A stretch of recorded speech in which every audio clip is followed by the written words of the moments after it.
Welcome back, my friends. Today we have a special episode from fellow Parthenon podcast member Richard Lim of the This American President podcast. In this special episode, discover the intricate balance between tradition and vulnerability in America's presidential succession process with legal scholar Roy E. Brownell II. In this compelling bonus episode from This American President.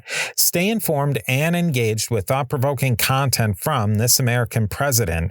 You can subscribe now to ensure you never miss an episode and follow the podcast on Apple and Spotify for updates, insights, and community engagement. Find more shows like this on parthenonpodcast.com. I hope you enjoy, and I know you will enjoy this episode, and I'll talk to you soon.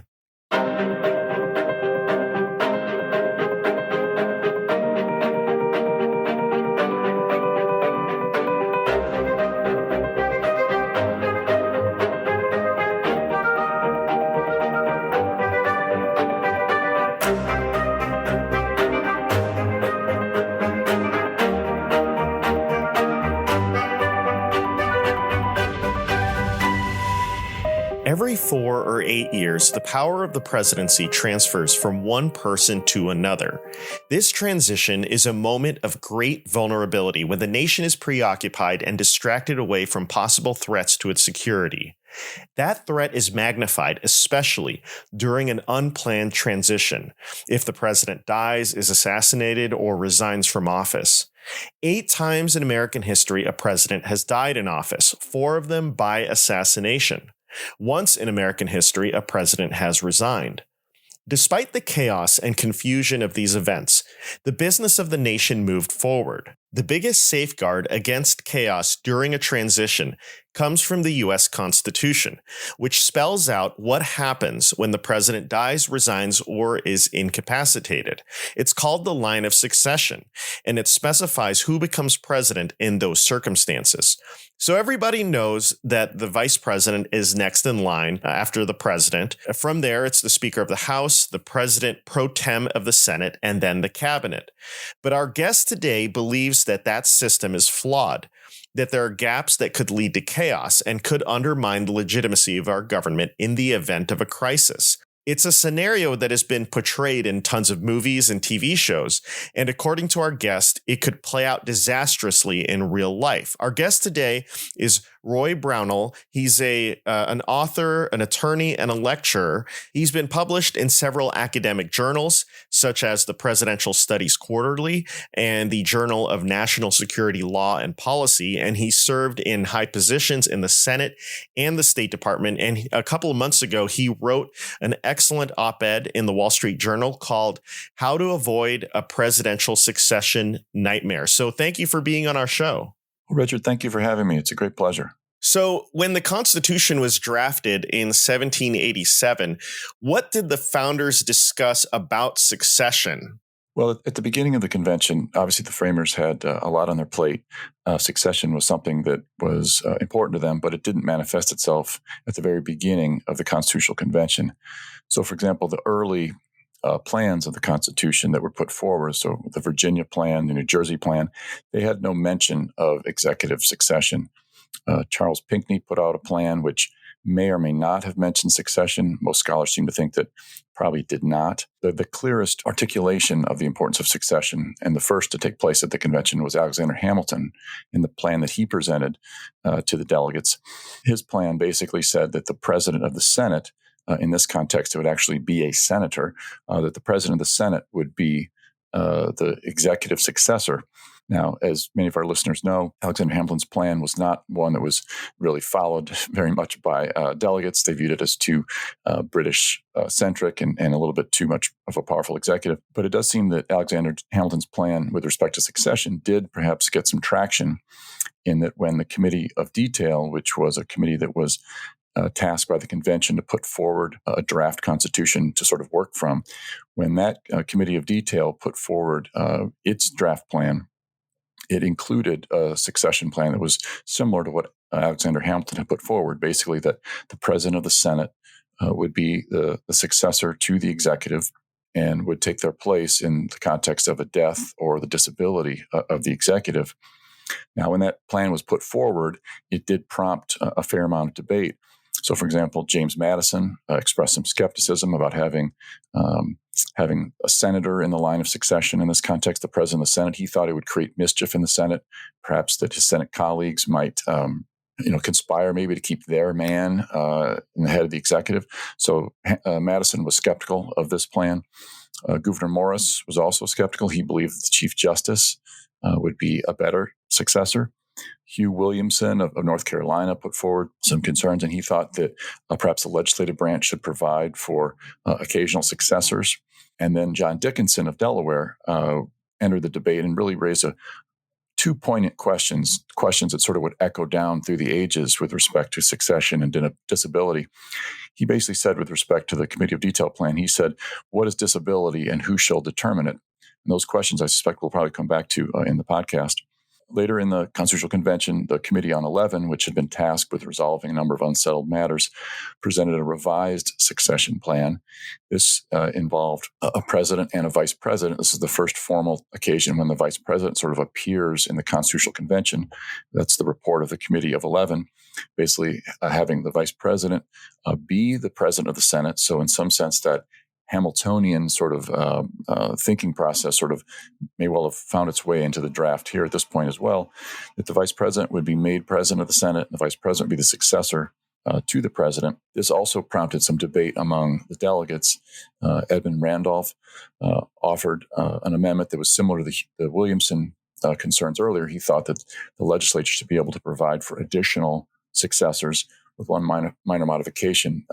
His amendment was carried. And ultimately, these two clauses, these two separate provisions were wedded together. That is to say that the vice president will be the first successor to the president, and that the legislature at the same time will be able to provide for additional successors. The Committee on Style modified this plan, and basically what was produced is what is Article 2's succession clause, Article 2's succession clause, which laid out for the first 180 years or so under the Constitution, the succession policy of the United States government.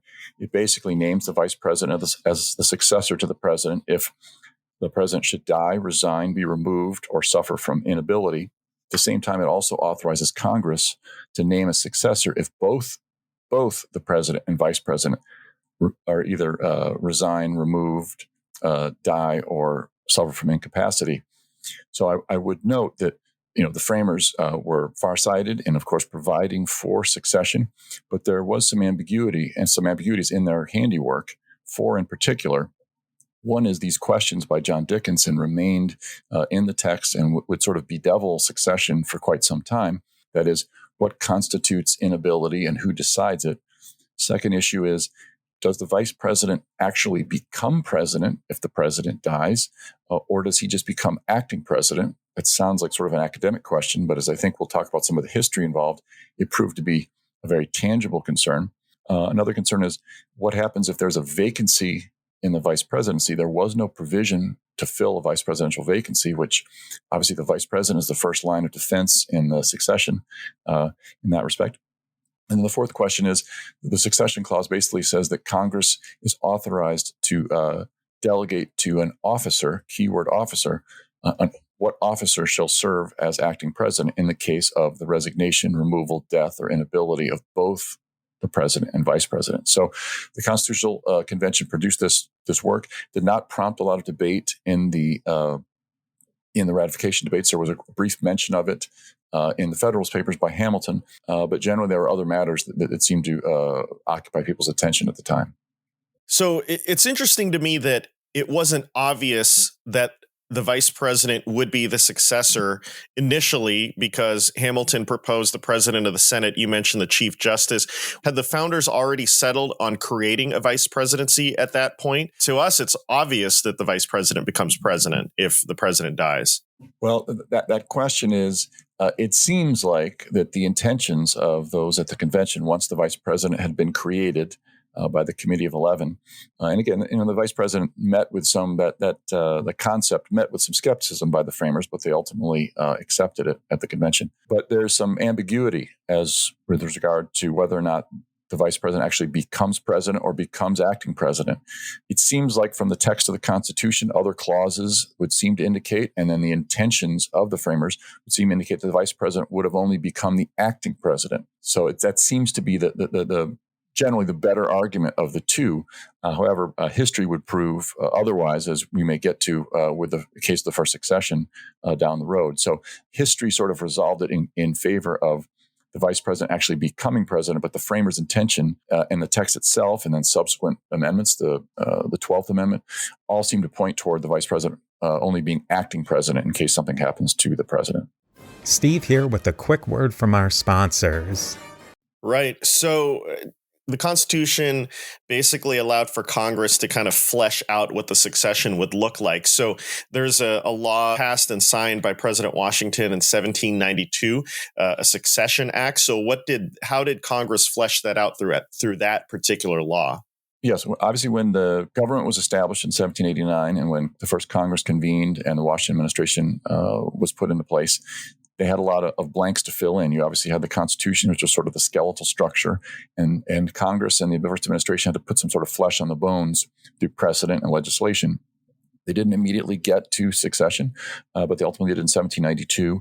The experience of the 1792 debates do illustrate sort of a frustrating aspect of a lot of deliberations over succession, and that is the tendency to put personalities and partisan considerations ahead of institutional principles and broader views.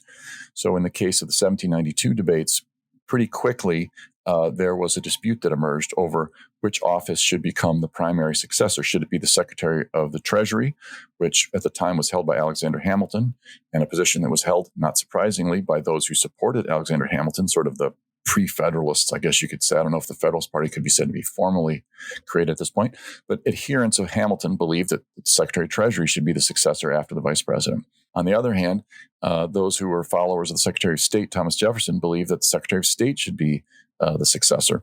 So the Senate generally was more prone to support Hamilton. They believed that the Secretary of the Treasury should be the successor. The House, a little bit more toward Thomas Jefferson and the Secretary of State. And their matter stood for a while, which delayed the authorization of this bill. Ultimately, the decision was made, since there was an impasse, was to step outside of the executive branch and basically to move to the legislative branch to look for possible successors. So what happened was the bill created the first line of succession by statute, said that after the vice president, the president pro tem of the Senate will be the first successor, and the Speaker of the House will be the second successor. And there, the line of succession abruptly ended. Only lawmakers. Now, this statute had a number of flaws in it, unfortunately, which, again, would be manifested over time. I think that the experience of history really sort of is sort of the true test of a lot of the efficacy of a lot of these succession efforts. And there were some problems with the 1792 bill. One of them is that it creates some constitutional ambiguity as to whether or not a lawmaker, in this case the PPT, and the Speaker could become acting president or not. This gets back to what I touched on earlier, which is what constitutes a, quote, officer under the succession clause. Are the Speaker and the PPT, are they officers? There's some question about that, which was raised at the time, including after the bill was passed. It was raised in a famous letter from James Madison, who expressed skepticism about the lawfulness of it. There also was concern about the fact that there was no resignation requirement, which would have required the PPT and the Speaker to step down if, in fact, the President and Vice President had both left office, leaving at least the potential possibility that you would have the presiding officer of one of the houses of Congress also serve as acting president, which would seem like a pretty clear violation of separation of powers. And the other big concern was that at the time, the schedule for Congress was much different from today. At the time, Congress, if there was an election in an even-numbered year, the new Congress would not take office for 13 months after that election. So if the election was in, let's say, November of 1800, that the new Congress would not take office until December of 1801. So that meant for 13 months that there was a gap. Usually the expiring Congress would leave office in March of that odd-numbered year. So, for example, you had an election in November 1800. the old Congress would remain in office until March of 1801, and then there would not be the new Congress until that fall. The reason that I'm belaboring this issue a little bit to your readers is that what that meant is quite often you would have 8 or 9 months where there might not be a presiding officer of either house, in which case you might not have a successor. And as was manifested later in the 1880s, you could have a situation when, in fact, if the president or the vice president died, you would have no successors because there would not have been named a speaker or a PPT. So these are some problems with the 1792 Act that was sort of fleshed out over time, which led, in fact, to the adoption of the bill in 1886 to amend it, or I should say replace it. As I mentioned earlier, there were several presidents who died in office. If you could kind of go through them and explain how they affected the succession and the debate surrounding the succession. So obviously the first one would be Harrison. William Henry Harrison, the 9th president, dies 1 month into his term, shortest serving president. Immediately that causes a bit of a constitutional crisis. So how did that play out? Well, as I mentioned before, the first precedent where you have Harrison dying and then he is succeeded by John Tyler, this really manifests one of the ambiguities with respect to the succession clause that I alluded to. And that is, does the vice president, upon the vacancy of the presidency, does that president become president or become acting president? Now, Tyler was the first vice president poised to succeed to the presidency. Tyler was concerned about his potential lack of legitimacy. One is that Harrison was a Whig. Tyler was essentially still a Democrat and did not share a lot of his views and was viewed with some skepticism by many in the Whig Party. He was concerned about his question of illegitimacy since he himself was not at the head of the ticket. So he and his cabinet insisted that instead of being referred to as acting president, that Tyler be referred to as the president, saying that Tyler himself became president. Now, this was quickly acquiesced in by Congress, and subsequent successions involving the elevations of Fillmore after Taylor died, of Johnson after Lincoln died, of Arthur after Garfield died, etc., that this really firmed up into constitutional usage so that it became understood that when the president died, that the vice president became president. And many of your listeners might be wondering, well, why does this matter? What's the point? Isn't this sort of like counting how many angels dance on the head of a pin? In the context of a presidential vacancy, when in fact the president dies, resigns, or is removed from office, it doesn't matter basically whether or not the president becomes, or the vice president becomes president or becomes acting president. But the key is what happens in incapacity. When the president has become de facto incapacitated, that's when this distinction is really, really important. Because you have a situation where you have clearly under the Constitution, you can only have one president at a time. That's very clear from Article 2. You can only have one president at a time. So if in fact there's an incapacity, that if this clause of the Constitution, the succession clause, which says in the case of death, removal, resignation, or inability, they're all strung together in the same clause. If for death, resignation, or removal, that the vice president becomes president, that therefore with inability, he must also become president. What that means is if the vice president becomes president while there's an incapacity with the president, that means that the elected president will be ousted for good, that there'll only be the new president who was the former vice president. So this raised a lot of concerns down the road that we can talk about during the incapacities of, or the de facto incapacities, I guess you could say, of President Garfield and also President Wilson, when the vice presidents and cabinet secretaries were concerned about having the vice president step forward and become president because it would essentially oust the sitting president and not allow the president a chance to get back to office. And you'd also mentioned some of the other succession issues as well. I would note that, again, a lot of the succession policy has been born out of hard experience. Other things sort of keeping in mind in that context are that in the 1880s that there were two incidents when Garfield died after an 80-day incapacity and was succeeded by Chester Arthur, who became president. 5 years later, or 4 years later, I should say, President Grover Cleveland was in the White House and his vice president, Thomas Hendricks, died. Both of these incidents, when Garfield died and when Hendricks died, both left the president Arthur in the first instance, Cleveland in the second instance, left them both without any successors because in both situations, neither the Senate nor the House had chosen presiding officers, so there were no people in the line of succession for brief periods of time. This led and prompted the Succession Act of 1886, which replaced the 1792 statute, largely out of concern of these two major succession and incapacity incidents. The 1886 law was ultimately replaced by the Presidential Succession Act of 1947, which, with some very minor changes, remains the law of the land today. It followed on the heels of Franklin D. Roosevelt's death in April of 1945.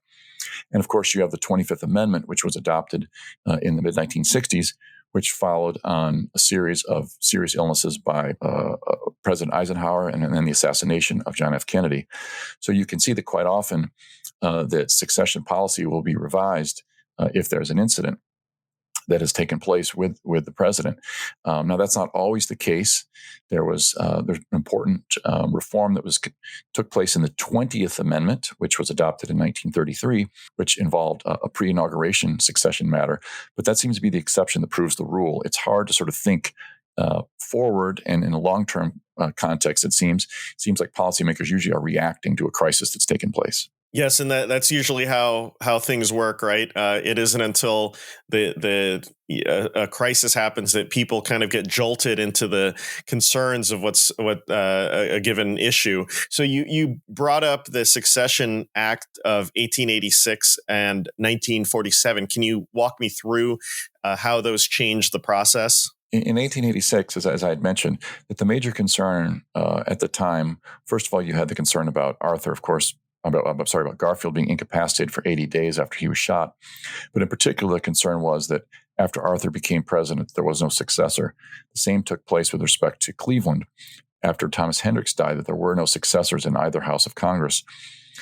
So what this led to is both Arthur and Cleveland both sent messages, presidential messages to Congress urging them to amend the succession law, which also reflects another typical sort of situation, whereas usually there needs to be executive leadership in this context for Congress to act. And that proved to be the case in 1886, 1947, and in the 25th Amendment. Each one, the president took the lead in pushing for, or helped take the lead in pushing for change in the line of succession. Because of this concern, one, about the constitutionality of lawmakers being in the line of succession, because also there was concern about potential gaps in the line of succession when Congress was out of session and had not previously chosen presiding officers. For these reasons, lawmakers decided to remove the president pro tem and the speaker from the line of succession and replace them with cabinet secretaries in the order of the creation of those posts. So the 1886 law created the successors after the vice president to be the Secretary of State, the Secretary of Treasury, the Secretary of War, the Attorney General, the Postmaster General, the Secretary of the Navy, and the Secretary of the Interior. And that was the line of succession all the way up until 1947. And 1947 upended that and changed that following Franklin D. Roosevelt's passing. I'd be happy to talk about that as well, Richard, if you'd like. I'm just curious because there are countries out there, and I haven't done all my research on this, but there are other countries that essentially hold snap elections to decide the succession in the event of the death of a president. Why is it that in America we don't have that? And also, what is the appeal of putting a cabinet member in the line of succession versus a member of Congress in the line of succession? Well, with respect to special elections, the first statute, I probably should have mentioned this, the 1792 statute did provide for a special election in the case of a succession incident involving the president. The 1792 statute was never implemented, and the 1886 statute did not provide for special election procedure. Neither did the 1947 statute, although Truman called for it. There are some constitutional concerns about it. There's also questions of practicality, how it would be implemented. Obviously, in the modern day in particular, the presidential process is fairly long and involved. So for a variety of reasons, lawmakers have not followed the 1792 approach to having a special election to choose a successor. You would ask about some of the reasons why cabinet secretaries would replace lawmakers. One of the real advantages is that clearly under the Constitution, cabinet secretaries are, quote, officers as provided for in the succession clause. That's much less clear with respect to lawmakers. So you have the constitutional question is essentially taken care of and mooted by having cabinet secretaries in line of succession. One of the major problems with having lawmakers in the line of succession, we could talk about this maybe a little bit more, but is the possibility that you might have a speaker or a PPT of the other party becoming the successor in the middle of a presidential term, essentially reversing the last national election results, which could be deeply troubling, particularly in today's polarized society in which we're in. With a cabinet secretary, chances are most cabinet secretaries are going to be of the same party as the president, so that's much less of a concern. So those are two big issues. And also, cabinet secretaries, when they're in office, are in office essentially permanently until they are either resign or the term ends or what have you. So there's not the question of there being typically these huge gaps in the cabinet secretary positions as there would be with lawmakers. And of course, there are a lot more under the 1886 Act. There were a number of additional successors just because the cabinet's larger, more than two, which is what this line of succession had been before. So I think for all these reasons, the lawmakers at the time in 1886 thought cabinet succession to be a better option. And frankly, I think a lot of people today view cabinet succession to be a better option as well, with the possible exception of a pre-inaugural situation, which we can discuss as well. So you mentioned the 25th Amendment, which is basically the current governing system that we have in terms of succession. You mentioned that it happened after President Kennedy's assassination. So tell me about that amendment and just how Kennedy's assassination led to what, its ratification and what it says. Absolutely. Well, much as the 1886 Act was a response to events, the 1947 Act was a response to events, so was the 25th Amendment. In this context, President Eisenhower actually had a number of health scares. He had had a heart attack, he'd had a stroke, he'd had surgery to fix a blockage in his intestine. So he had a number of health concerns, and he himself was used to sort of orderly transition and orderly management from the Army and was deeply concerned about the line of succession. He, after these incidents, had requested that Congress take action on succession, but Congress, for a variety of reasons, chose not to. But those memories of these three Eisenhower illnesses were still very much in the public memory in the early 1960s. Now, that seemed to be fading, given that Kennedy seemed to be in good health. Now, obviously, he suffered from his own health issues that were largely unknown to the public. But when he was assassinated in 1963, it again prompted concerns about the line of succession. One aspect of it in particular that had resonance, which was, obviously, it was a tremendous tragedy that he had been assassinated, but had the bullets that killed him just been a few inches in one direction or the other, they could have incapacitated him for a long period of time, which in many ways would have been worse in that, given it would go back to that concern about whether or not the vice president can actually take steps to become president and essentially displace the sitting president. And also, who's to decide that? This sort of harkens back to those John Dickinson questions from the Constitutional Convention. What is disability and who is to decide it? Does the vice president himself decide that the president's incapacitated? Does the cabinet decide? Does the vice president decide with the cabinet? Do the courts decide? Does Congress decide? So these are all these questions of, one, if you actually try to replace the president, do you replace him permanently? And then also, who makes this momentous decision? So for these various reasons and the general concern about succession, the 25th Amendment was ultimately adopted. The 25th Amendment fixed and amended some of the provisions of the succession clause of Article 2, which emerged from the original Constitutional Convention. What it did was it fixed a number of problems. First of all, it provided a mechanism for replacing vice presidents.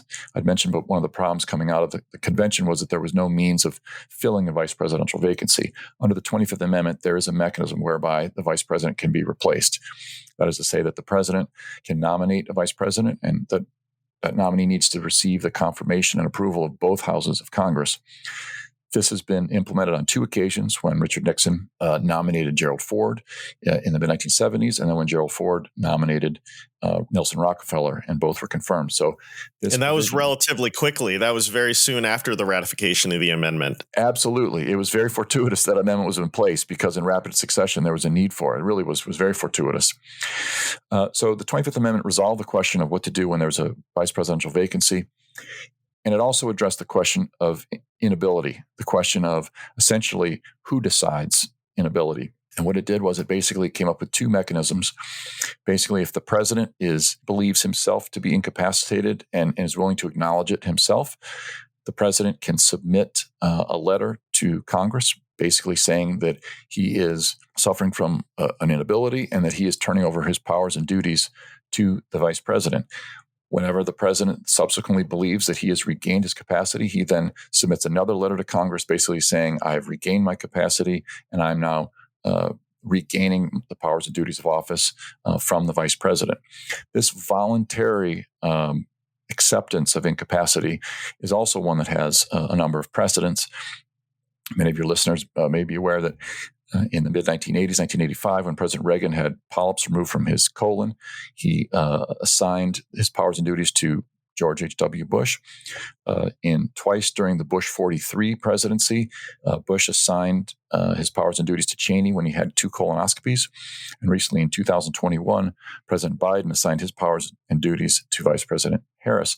So there's a lot of precedent for this voluntary delegation of powers and duties during a voluntary recognition of incapacity. So that's when you have a voluntary understanding of incapacity. There's also the situation when the president may be unable or unwilling to recognize his own or her own incapacity. This provision has never actually been implemented, but essentially what it means is that the vice president is another key actor in this mechanism.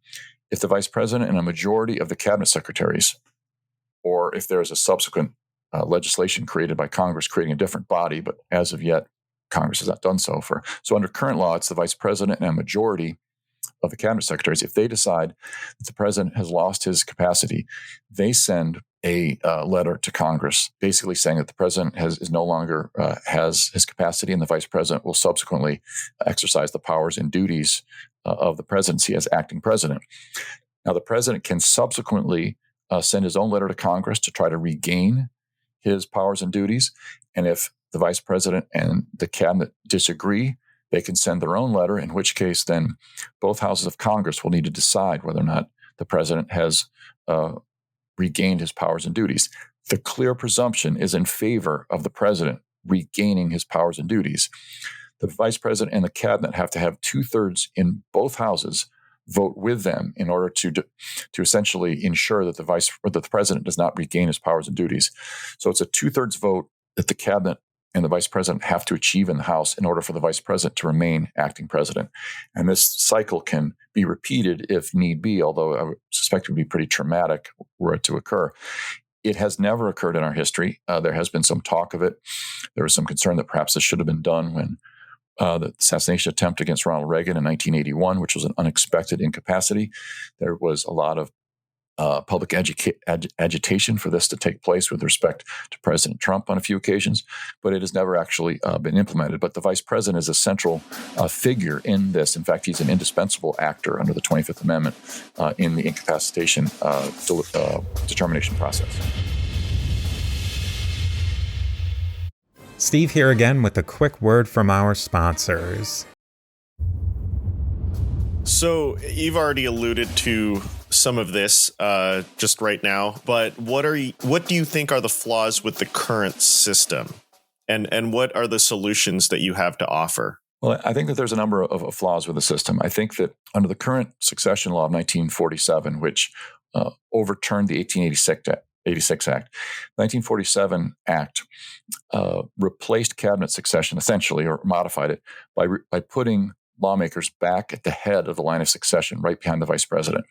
So now, under the 1947 Act, the succession clause goes Speaker, President pro tem, and then cabinet secretaries in the order that their post was created. So the Secretary of State follows Secretary of Treasury, Secretary of Defense, Attorney General, and so on.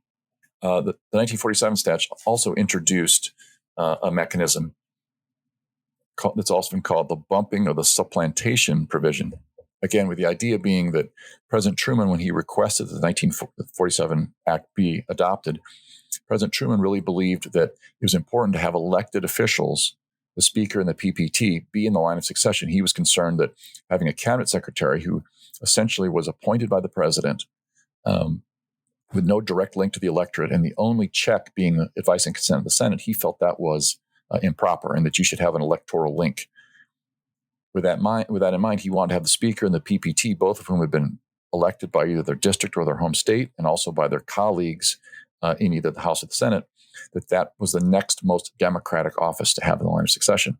You can argue about the validity of that point, but he believes strongly that these lawmakers should be in the line of succession, and they ultimately were placed there. Problem is that, again, this reintroduces some of the issues of the early 1792 Act, which are that lawmakers in the line of succession may not be officers. There's a lot of debate among scholars as to whether or not that's the case. And certainly if there's one situation where you don't want to have there being debate and split opinion on matters, it's who's the actual successor to the presidency. So again, it reintroduced the problem of the constitutionality of having lawmakers in line of succession. It also reintroduced the problem of having the partisan control of the White House switch. So some of the flaws that you mentioned, I would certainly remove lawmakers from the line of succession with the exception of a pre-inaugural situation, which is its own sort of separate animal and draws authority from the 20th Amendment, which is a little bit different, which we could get into if you like. But I think, generally speaking, with the exception of a pre-inaugural situation, removing lawmakers from the line of succession would be important outside of a pre-inaugural situation. And removing what I mentioned before was called the bumping provision, which essentially Truman had recommended, which essentially would ensure that if, for whatever reason, the Speaker of the PPT cannot become acting president, and let's say a cabinet secretary, the Secretary of State, becomes acting president, this bumping or supplantation provision that's in the 1947 statute would permit a Speaker or President pro tem subsequently to bump or supplant that cabinet secretary and become acting president later. Now, this could lead to a great deal of instability where you could have multiple presidents within a matter of days. It could be very, very traumatic and a big shock to the system. Even more so if, in fact, the Speaker is of the opposite party of the White House, of the president who's in the White House, where you have a situation where you could have the partisan control of the White House switching as well. So I would remove this bumping provision, which also carries the potential, too, that the Speaker and PPT could sort of ride roughshod over the acting president, the former cabinet secretary being aware that one wrong step on their part, and they might be replaced by the Speaker. So I think this is a very a pernicious provision that really causes a lot of problems. So I would remove lawmakers from the line of succession, with the exception of in a pre-inaugural situation. I would remove the bumping provision. They're also in the statute of 1947. It provides for what happens or who is to become the successor if both the president and vice president are incapacitated, both the president and vice president. The problem is it provides no mechanism for determining whether or not they both are incapacitated. In a sense, this is the John Dickinson problem all over again when you have both the president and vice president incapacitated. Now, listeners will remember a moment or two ago, I mentioned that in the 25th Amendment, it provides for a situation for determining if the president alone may be incapacitated. But when you have a situation when both the president and vice president seem to be incapacitated, making that determination is governed by the 1947 statute, and there is no mechanism for it, which could really be a major problem when that event, if that event ever did occur, because people would be basically making up out of whole cloth or producing some sort of confidential document that no one had ever seen before. One other question as well, and problem and flaw with the process is that there is a lack of determining whether or not the vice president is incapacitated. Now, many people might be rolling their eyes, well, how important can the vice president be? But you may recall that under the 25th Amendment, the vice president is a central actor in the determining of the presidential inability process. So if you have an incapacitated vice president, that means that you don't really have a process for determining if you have an incapacitated president. So, for example, if you have an otherwise healthy president and then you have an incapacitated vice president, if the president subsequently becomes incapacitated himself, that incapacitated vice president cannot work with the cabinet to determine if the president is incapacitated. So it really shuts down that process for determining if the president is incapacitated. Similarly, if the president is healthy and the vice president is incapacitated, and the president basically takes the view that, I need to have a surgery and I need to turn my powers and duties over to the vice president, chances are that president's not going to do that if the vice president is incapacitated. So the president might either choose not to have a needed surgery or might go under surgery without having passed along his powers and duties to his successor.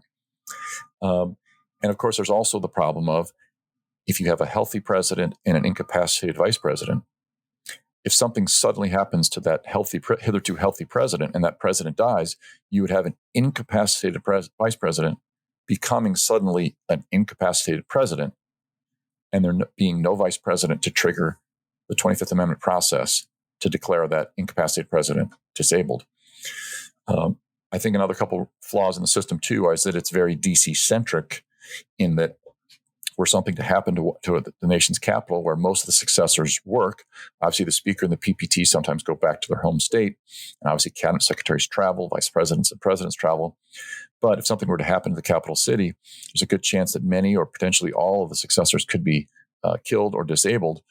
To me, I think expanding the geographic focus of the line of succession, maybe including ambassadors like the UN ambassador or the U.S. ambassador to NATO or overseas ambassadors, would make it much more difficult from a geographic standpoint to really disable executive leadership in the United States. There's a lot there. It's amazing when you really dig into it how complex this is.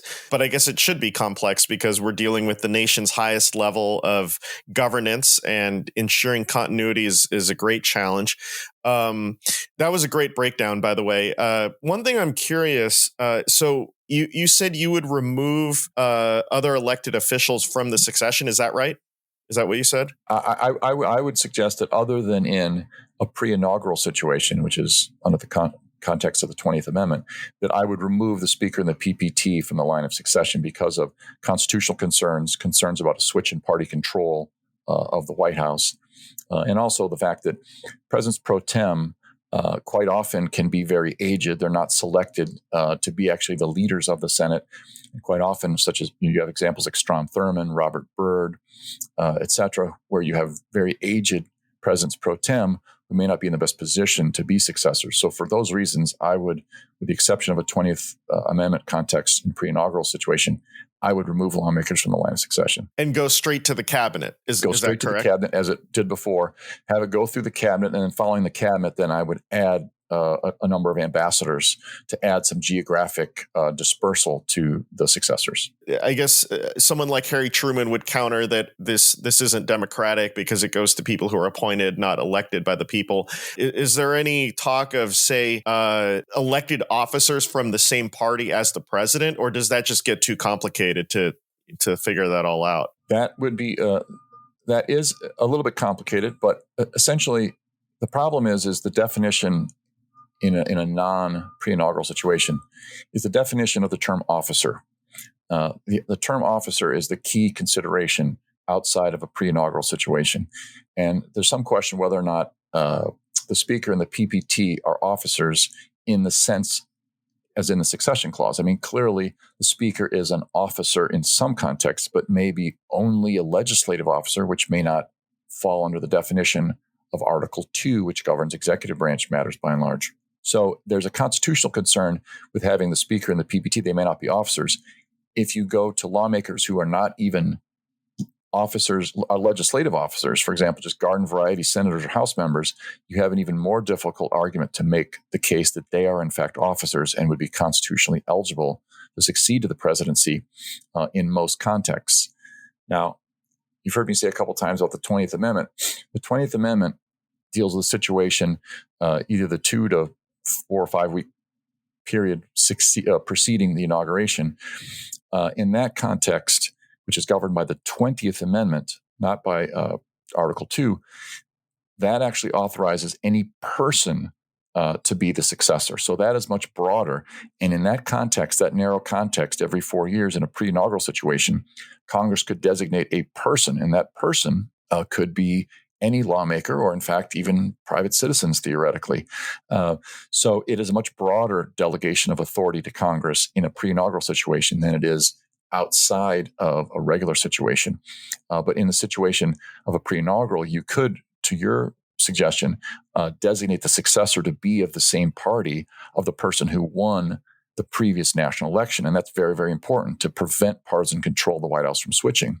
So you could very well amend the statute to say that in a pre-inaugural situation, that the party of the president and vice president who won the most recent national election, that the leader of the House of that party, for example, or the leader of the Senate could be designated as the successor to ensure that the will of the people in that November election is manifested on January 20th when the inauguration takes place. So I'm very curious. You mentioned that this is going back a bit. The Succession Act of 1792 allowed for a special election. So what would that have looked like? Well, it's pretty convoluted in the way that it looked when you look at the statute. And again, it never, thankfully, was actually implemented. Periodically, people have suggested it. And again, Harry Truman suggested that there be a special election provision in 1947. There's some constitutional concern, and there also was concern just logistically that it's a major production to put on a presidential election. It would be unprecedented. You have to do it within, theoretically, or actually, unless it's a constitutional amendment, you would have to do it within the 4-year term of the existing president who just recently would have passed away. So it just brings with it some constitutional and a lot of logistical concerns. And also, I think that it's in our system, it's very novel that presidential successions or presidential elections take place every 4 years, sort of like clockwork. You'd be introducing sort of a real variable into our system. And I think people over time have been hesitant to sort of take that step for that reason as well. So there have been a lot of books and TV shows and movies that are about succession crises. I think Homeland had some of this, and this was dealt with in the West Wing, Designated Survivors. So have you watched a lot of those? Do you have anything to say about how those scenarios played out in those movies or TV shows or books? Well, I'm much more familiar with books about succession than I am television shows or movies, which probably is a bad reflection upon me in that context. There are a number of scholars who have written on the subject with great acuity and great wisdom. Some of them, Brian Kalt, John Rogan, Vikram and Akhil Amar, Ruth Silva have all written with great skill on succession. But if I had to choose two people that I would urge listeners to maybe consider if they're interested in this topic to learn more, I would urge them to maybe read John Feerick's 2 books on the subject. John Feerick is a former dean at Fordham Law School. He wrote a book called From Failing Hands, which came out in the mid-'60s and is sort of a history of the succession clause, its implementation, and the various historical episodes involving succession disability matters right up until the time of the 25th Amendment. And John, in fact, was involved in the drafting and advocacy for the amendment. He also wrote a book called The 25th Amendment, Its Complete History and Applications, which is in its 3rd edition. He really is sort of a great place to start. He writes with great clarity as well as tremendous scholarship. The other person I would recommend too, the other person would be Joel Goldstein, who is an emeritus professor at St. Louis University Law School. Joel is the living authority on the vice presidency. And of course, the vice president is the main successor or the first successor under our system. He's written 2 excellent books. One's called The Modern American Vice Presidency, and another book called The White House Vice Presidency, which just came out about 6 or 7 years ago and is really probably the best book on the subject. So I would recommend to listeners who are interested that either of these authors, John Feerick or Joel Goldstein, you really can't go wrong. Both of them write very clearly so a layperson can understand things. The other scholars I mentioned too are excellent, but I probably want to start with maybe John Feerick and Joel Goldstein. Great. Well, this issue is something that obviously there's a lot of legalese here, and it's I think difficult for a lot of people who are not lawyers to understand. But one thought that I just have is that one of the things, and you alluded to this, one of the things that makes America unique is that we have had stable elections, consistent, and we've had a record of stability that is unprecedented in world history, having had elections every 4 years, basically since 1788, 1789. And it's a remarkable record. And I think that these succession issues, the history of succession has contributed to that stability, even though it's been messy, like all things in history. And hopefully these questions that you raise in your op-ed and in your work will enhance that sense of stability and continue America's remarkable records. So, yeah, so I'm grateful for the work that you do. And for our listeners, make sure you check out his op-ed in Wall Street Journal, How to Avoid a Presidential Succession Nightmare. And you have a website, Roy Brownell, BROWNELL. That's so roybrownell.com. And it has a lot of your work there. You've written books. You wrote a book on the U.S. Senate and the Commonwealth of Kentucky, and also a book on the Magna Carta and the rule of law. So I recommend for all of our listeners to check it out. But any last thoughts? I would just thank you very much for having me on the show, Richard. It's been a real pleasure. And I hope our listeners enjoy the show and will give some thought to succession, because as you note, we've been very blessed in this country with the stability that we've had, and all the more reason to have a stable succession process to ensure that stability going forward. Great. Thank you. This American President is produced by myself, Richard Lim, and Michael Neal. If you like what you've been hearing, make sure you hit subscribe and leave a 5-star review on Apple Podcasts or wherever you listen to our show. I'm Richard Lim, and we're back next time with more This American President.